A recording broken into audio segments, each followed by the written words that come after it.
Hello everyone, TLSG here, back again with another Daily Marvel Snap video. So today we have another take on a Hitmonkey build, and this is a mixture. This is a mashup of a couple of different builds, and so this is kind of esque of a bounce deck, and it's also kind of esque of a Sera Hawk tech deck. And so the top half is going to be really low curved, allowing us and enabling us to play a lot of cards. If we happen to have those in hand, we can always beast bounce back in. I really enjoy a Zabu into Rock Slide on 3. That is a beautiful 2 into 3 combo, allowing you to potentially bounce the Rock Slide back into your hand to add even more disruption into your opponent's deck. And everything else is pretty standard for wanting to play a lot of cards. So we have the Bishop, we have the Mysterio. This one doesn't run Angela because without Kitty Pryde is really her biggest enabler. So without that, it's only a lot of times going to be a 6 power 2 cost, which is good, but you have to go and set it up early. You lose a lot of initiative. You have to play it and draw it relatively early. And so it's not always going to give you the value that you want. And so this one, we're looking to have a flexible last turn play. Sometimes that's going to be a massive Hitmonkey that we're playing.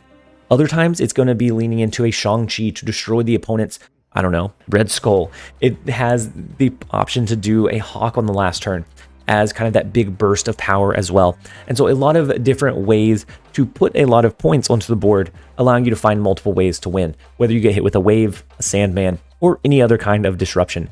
Now, the one thing that this deck does not go into well, and I haven't seen it much, I actually haven't seen it at all since the start of the season, is Galactus.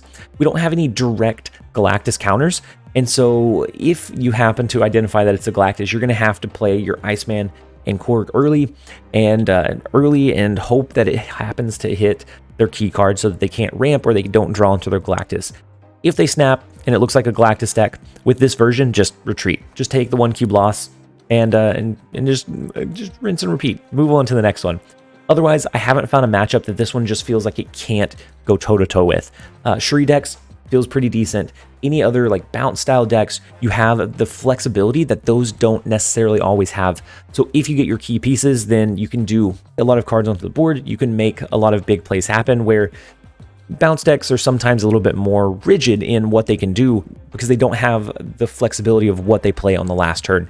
It is very much oriented towards the Angela, the Bishop, sometimes Collector, the Hitmonkey. If you don't have those and don't have cards to enable those, then it gets a little bit less impactful. But overall, the deck has been phenomenal. This has been my best deck so far since the season reset, and that includes our stream last night, where we tried out 4 different Hitmonkey builds, and they did okay for the most part, but this one definitely feels like it is a good mixture, a good middle ground that enables you to find a lot of different play paths and a lot of different ways to win. And so if you want to see more of this deck in any of the other decks that we showcase live, make sure to be following us on twitch.tv/TLSGSnap. We actually just hit partner, which is huge for the stream over there. And we've been going live every single weekday. So make sure to be following over there if you enjoy live form content. And otherwise, with the brief deck explanation out of the way, we're going to go ahead and jump over into a couple of games. I hope you guys enjoy. All right, next up we have a T-Row. The first location is the Big House. I did do the bot check on them because they have a base avatar, kind of a base name. The first location is the Big House. We do have a Zabu, and that's not necessarily a surefire way to tell if it's a bot, but it's my initial check. And so we're going to go ahead and play Zabu. That's going to make our Hawk cheaper. We can still fit it into the Goose Lane. If we fill up the Sacred Timeline, we could sneak another one in. Let's go ahead and do our early Rock Slide. With Goose, with us having our reduction from Zabu, we don't necessarily have to worry about not being able to play into any of those locations. And then it turns into the Collapse Mine. So do we want the extra cards from the timeline, or do we want to skip here? I think we'd rather clear up this right lane. I almost want to fill up the Sacred Timeline, but I think clearing the Collapse Mine is going to be a little bit more flexible in the long run. We also have the Zabu plus the Sera, so we'll be able to do really big explosive last turn play, and we have the Sunspot on the board that's going to be able to soak, so we get extra benefit out of floating that turn than they do. And then we get Korg as well. It kind of pains me not to use these disruption tools early, but with this version we're not leaning all in on the bounce piece, and so I would much rather have the Sera to enable a flood, a plethora, just a huge just amount of cards that we're going to be playing on the last turn. They have the Bishop. They have the Goose. They now play Sera. And so they're doing a flood of their own, but I think ours is going to... Then we get the best top deck we could have asked for in the Mysterio. So they have 5 cards left in their deck. We have 3. Let's do Hawk to the right. We can do Iceman, Real Mysterio in mid. We can do Korg, and then we can do Hitmonkey to the left. This is going to be a massive Hitmonkey. The reason I'm playing it to the left is every card that they play is going to be mirrored by their Bishop. Or it's going to be kind of, it's going to buff up their Bishop. So it makes it harder for us to win that lane. Now, they could have a Shang-Chi, but with how many cards they flooded, I really doubt it. And so we are going to, I think, just be able to outpace the opponent. We were able to flood everything we had onto the board. They do have the Shang-Chi, wow. And so that means Shang-Chi and then what, Mysterio? Okay, so Shang-Chi, Sentinel. So that's 3, 4. This is 5. They have 1 extra energy for that last turn in the left lane. And so the Quinjet is not quite able to do it. They do get the good read on the Shang-Chi play in the right lane, but we are able to hold it down just barely able to hold it down over the Real Mysterio in the left lane. Incredibly close. We will absolutely take it. A casual 12 power Hitmonkey. Let's go ahead and take the 2 cubes and we'll jump over into the next one. All right, next up we have Bino 99. First location is the Super Flow. That super enables us to do some really explosive plays. I'm going to start with our Zabu just so that we have it on the board. Ooh, and they play a Misty Knight. So we're playing against a Patriot. This is the first Patriot I've seen of the season. And Patriot's always in a place where it does a decent amount. And it can play a decent amount of resources onto the board. Let's go ahead and play our Bishop to the right. We'll play Sunspot next on turn 4, and then we probably start soaking. We have enough reduction that we don't necessarily need to rush our resources onto the board. And so, so the last location is the Throne Room. I did say we were going to soak, but I do like the disruption from Iceman. I think we're going to go ahead and play Iceman and Sunspot, and then we soak. We're going to wait and get some extra cards. I think the only thing else that we play is maybe a Rock Slide, maybe a Korg. If we see a Beast, we could also potentially bounce the Beast, bounce the right lane back into our hand. But otherwise, we're going to kind of play it slow and just soak some extra energy. They did snap into seeing Throne Room, so I'm assuming they have an Ultron here, but I don't think Ultron's going to do it for them. So we draw into our Hawk. We have extra energy because of the Super Flow, so this, a lot of times, having the 5 energy on 4 makes me think there's only 1 turn left, and I misplay it. So it's one of those that I have to mentally note that that we have a full extra turn here. I guess they could do an early double Patriot, a double Onslaught. The Sandman in a Patriot build? Wild, man. Okay, not great. I mean, we get a good resource in the right lane. The Sandman tech is so interesting in this Patriot build. I mean, I guess it's fine? Question mark? Our right lane should be solid. The right lane we shouldn't have to worry about. They are going to have 9 cards left in their deck because of the Lechugia. So let's play it a little bit slowly. I guess not necessarily fully slowly, right? We kind of want to drop initiative here. Feels bad, but we're going to float. No, let's play a card in the right lane just in case they have arrow. For some reason, I don't want them to pull our Hawk from mid over to the right lane. So we play our Sera. They're probably thinking, what in the world are they doing? They do have Doom that they are able to play, which is big. If they hit this with a now, I guess they could now do a Patriot, but that's not as impactful. And Ultron here does not beat our 9 power, and then going to soak a Sunspot. So let's go ahead and play our Hawk into mid. The 18 power beats it here or here. I think no matter what they play, we should be able to beat them in mid. We're gonna go for this lane to overcome instead of the far left. I think the Lechugia helped us out of this one very, very drastically. They do have an Ultron, which they play in the left lane to send into mid and the right lane. Very interesting, but they did snap into it. We are able to hold down the 4 cubes. Nice Ultron variant. We got very lucky with the Lechugia because they played 2 cards here, giving us a 12 power boost into Hawk. Otherwise, I don't think we were able to win this one. We will go ahead and take luck sometimes. Let's go ahead and jump over into the next one. All right, next up we have Ball and Squirrel. The first location is Kunlun. We don't really have anything that's going to move, so that one is just, might as well be a base location. We will watch out for cards that the opponent's able to move, but most of the time, that one's just going to be kind of just there. So we're going to drop our Iceman to add a little bit of early disruption. They play a Sunspot. Ooh, and then Central Park comes down, clogging their space. If we can get something that allows us to pull those back in, great. So our Beast would be beautiful here. We could then do like a Hit Monkey and then a Beast to pull them back in, play them a second time. They do run Armor in mid. So is this a Shuri deck? Surely they're not running a Shuri deck, right? So I think we're going to give it a turn. We could Beast this turn, but since we have both Hit Monkey and Beast, we're going to want to play them in kind of unison. So let's go ahead and we could also do the Korg for a little bit of disruption to add in power to our Hawk. I think we do that. That way we can kind of surprise them with the Hit Monkey on the last turn. It's only going to be an extra +2 if we play it now. So I think we do play it a little bit more slowly. And then they snap into a turn 4. I'm assuming this is a Shuri deck, unfortunately. We'll see if we're able to outpower them.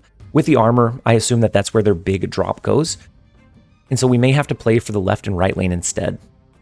So they do play the Shuri. We called it. We called it. Surely not. Surely they wouldn't do that to us. But it is what it is. So let's go ahead and I think we play our Hawk into mid. That will allow us to do 1, 2, 3. We could do all of these on the last turn. But just in case, that's what we go with. Just in case we go with the Shang-Chi. If we drop initiative here, which I think right now we've already dropped, well, I guess Hawk in mid is not dropping initiative by any means. Let's go ahead and lock it in. Let's hope they play the Red Skull. No, it's an arrow. Oh no! And the last card we played was Sunspot. We could have played it better, but I wasn't anticipating the arrow. I mean, who plays arrow right now? Nobody. Nobody. That's who. All right, let's go ahead and play a Shang-Chi. We'll play Korg, Iceman, Squirrel, and then Hit Monkey to the left. This only works if they do a Taskmaster, and I don't know that they do. We will be able to enable our Bishop quite a bit. Let's see. Let's see if we're able to hold it down. No way did we get that that read on where the Taskmaster was going to come down. I think we sweep all 3 locations because of the location, the position of that Shang-Chi. Incredible. Let's go ahead and we are enabling our Bishop to be a little bit over what they have in mid. Our left lane, we have the 8-power Hit Monkey along with the Shang-Chi and everything else that we dropped. We will gladly take the 4 cubes where we can with the kind of surprise burst of that last turn play. So let's go ahead and take the cubes and jump over into the next one. All right, next up we have BKU Hex. The first location is Central Park. Since we're not floating in energy, we don't necessarily need to play Sunspot on 1. We only want to play Sunspot if we know that we're going to soak some energy at some point. Otherwise, we're going to prioritize Korg.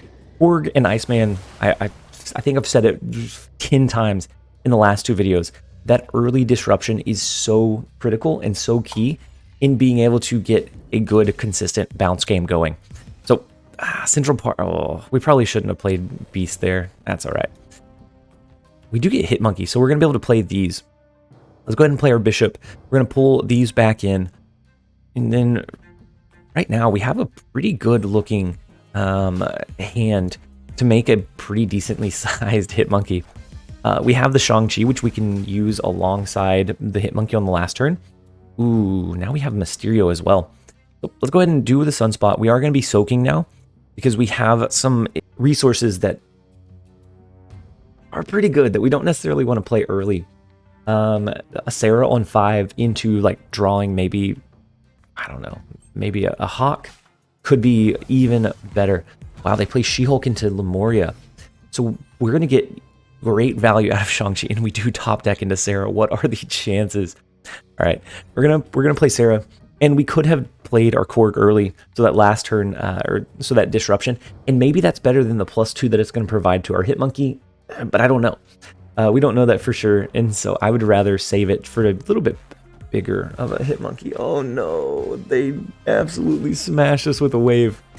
All right, so they have us in the right lane. We do get to play 2 cards here, so I assume they're going to do, or they get to play. We get to play 2 cards. They get to play 1 because they already have She-Hulk on the board. Unless this is the version that runs Death as well. If so, Death is 3. I guess they can't, even if they have Death. So they can only play 1 card. I assume they play like a Doctor Doom. Let's clear this lane, and then we do this. That's only going to be 6 here. We can beat that with what's currently there. I'm not going to risk the Danger Room. I think we're going to play it like this. I think Shang-Chi is going to win us Lemuria. The arrow is not able to do it. Because of our Sera, we're able to play 2 cards. So not the Hitmonkey game that we wanted. The potential was there, but this version of this deck offers to be a little bit more flexible and have a couple of in-game paths. So if you get hit with a Sandman, if you get hit with a wave, you can still try to find a way to win, even if you've been holding some of those resources in hand for that big explosive last turn play. We'll go ahead and take the 2 cubes. Let's jump over into the next one. All right, next up we have Zenade. The first location is the Baxter building. So we're going to be able to play over into that lane. We do have Beast to bounce our cards back in. Their Iceman, unfortunately, does hit our Beast. So we're hoping to get like Korg, maybe Zabu, not Mysterio. Mysterio is not the one that we want. I guess we go ahead and skip here. I would much rather have been able to play on this turn, but we'll take it. Death's Domain is big, so now we really need to win the Baxter building to win the game. Do we Beast bounce this back in? That feels like a waste. That feels like a waste, but we're going to do it. I don't know. It's now a free resource for us. They have a 0 in Ebony Maw. Wow. This might be a Shuri deck that runs that low curve. I'm going to play Hawk into the left lane, hope that they don't have a Shang-Chi. And then next turn, we can play Sera into Warrior Falls. If we don't play anything into it this turn, then we can guarantee that Sera's not going to get destroyed, which is, I think, going to be very important. And then we can let our fake Mysterio get destroyed in mid. Actually, this might not be a Shuri deck. They are running all kinds of like low, mid-range, just good tempo card, or good mid-range kind of Zoo-style cards. We can still do Sera here. It's not going to... it could potentially... Okay. Let's sacrifice a little bit. We're going to do Sera and Iceman. That guarantees that Sera does not get destroyed. Right now, if they play a 4 power or anything over 3, then both of these will get destroyed because of the Scorpion. So we want to make sure that that does not happen. We were safe, but we wanted to play it more safe than sorry. Do they have a random Sandman? No. Okay. They have the Red Skull, and Red Skull is fine. We have the 0, or we have the Sera to reduce the cost of our cards. Let's go do the Shang-Chi. The Hitmonkey, we can do the real Mysterio. Actually, the real Mysterio is going to get destroyed. So I guess it doesn't matter where we do the real Mysterio. And then Sunspot. If we can win the left lane, then we win the game. And our Sunspot's going to be last in case they use an arrow. They could try to protect this lane. And if so, the real Mysterio to the left may be better. I don't know. We're going to go ahead and send it. An armor in that left lane would be devastating. The Typhoid Mary is not going to do it from Zenade. So this does look like the kind of Zoo style that runs maybe a Dracula, maybe a Sauron, but it doesn't look like they were able to enable it the way that they needed to. And so Hitmonkey doesn't matter what order you play it. You can play it in the middle of your cards. It calculates all of the cards that you played on that turn regardless. And so we do get the 7 power Hitmonkey.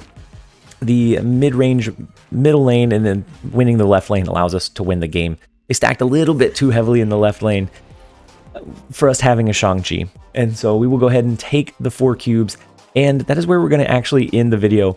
We have been fairly successful. We started around 73 with this list, and we've jumped up to 77. So far, really good results with the list. A lot of big cube games from being able to have that flexible end game, whether it be your Hawk, your Shang-Chi, your Hitmonkey. This enables all of those to be good in certain matches, depending on what you're running up against. And so we're going to go ahead and end the video. I hope that you guys enjoyed it. If you did, make sure to give it a like and a comment down below. As always, this has been TLSG. Later, guys.